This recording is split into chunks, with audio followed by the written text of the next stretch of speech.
दिनांक 2 सप्टेंबर 2024 रोजी रात्रीच्या वेळेस नियंत्रण कक्षाला कॉल प्राप्त झाला की सासवड रोड उत्कर्ष सोसायटी समोर फुटपाथवर एका इसमाच्या डोक्यात दगड घालून त्याला जीवे ठार मारलेले आहे असे नियंत्रण कक्षाला कॉल प्राप्त होताच नियंत्रण कक्षावरून पोलीस स्टेशन तसेच सर्व वरिष्ठ अधिकाऱ्यांना त्याबाबत मेसेज पास करण्यात आला।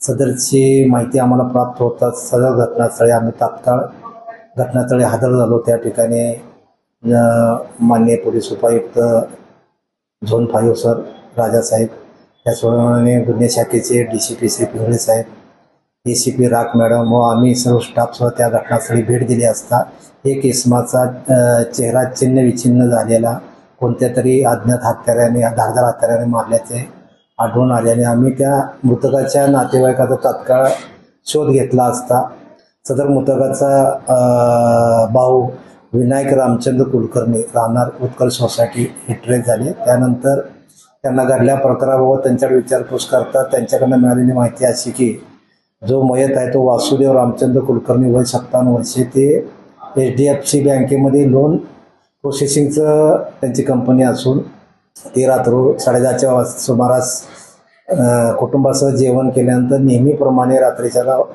शतपावली करण्यासाठी बाहेर गेले असताना 1-1:30 वाजता हा प्रकार घडल्याचं त्यांच्याकडनं सांगण्यात आलं। त्यांनी दिलेल्या तक्रारीवरून हडपसर पोलीस स्टेशनला गुन्हा रजिस्टर नंबर 1387/24 भारतीय न्याय संहिता कलम 301 303 प्रमाणे गुन्हा रजिस्टर दाखल केला। अज्ञात इसमाने अज्ञात कारणावरून त्यांना जीवे ठार मारले असा गुन्हा रजिस्टर दाखल करून तपासाची सूत्रे आमच्याकडे गेले।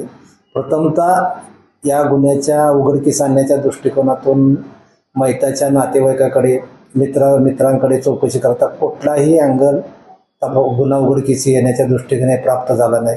त्यावेळी घटनास्थळावर 2 चप्पल ज्या मिळालेल्या आढळून आलेल्या होत्या त्या संशयिताच्या असतील याची आमची खात्री झाली।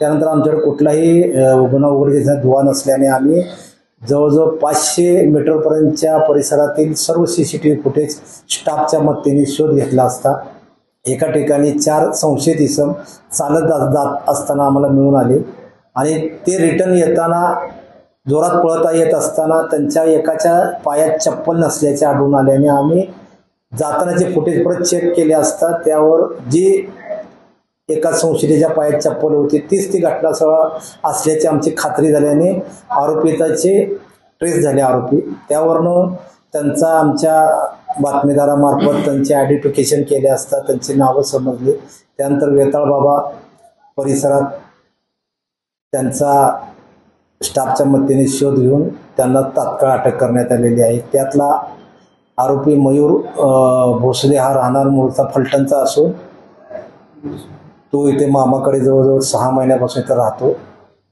त्याचप्रमाणे 3 विधी संघर्षग्रस्त बालक आहेत, त्यांना ताब्यात घेऊन आज रोजी जुवेनाइल कोर्टात आम्ही हजर करणार आहोत। त्याचप्रमाणे मेजर आरोपीला आज रोजी माननीय JMFC कोर्ट यांच्या समक्ष हजर करून गुन्ह्याची पोलीस कस्टडी रिमांड करून गुन्ह्याच्या तपासाच्या दृष्टिकोनाने रिमांड मंजूर करून अधिकचा तपास करीत आहोत। संशयित आरोपींना ताब्यात घेतल्यानंतर त्यांनी गुन्ह्याची कबुली दिल्यानंतर गुन्हा का घडला याबाबत विचारपूस करता त्यांच्याकडनं मिळालेली हकीकत अशी की 4 इसम एकत्र रात्रीच्या वेळी जात असताना मृतक हे त्या ठिकाणी वॉकिंग करत असताना यातील आरोपी नंबर 1 मयूर भोसले याला मोबाईलचे हॉटस्पॉट पाहिजे या कारणावरून मैताबरोबर शाब्दिक वाद झाला। त्यांनी मैताला हॉटस्पॉट मागितले असता मैताने ते देण्यास नकार दिल्याने आणि त्यात शिवीगाळी होऊन भांडण झाल्याने त्या रागाच्या भरात 4 आरोपींनी संगनमत करून मयत नामे वासुदेव कुलकर्णी वय 47 यांना कोयत्यासारख्या हत्याराने वार करून त्यांच्या चेहऱ्यावर तोंडावर वार करून त्यांना जीवे ठार मारलेले आहेत।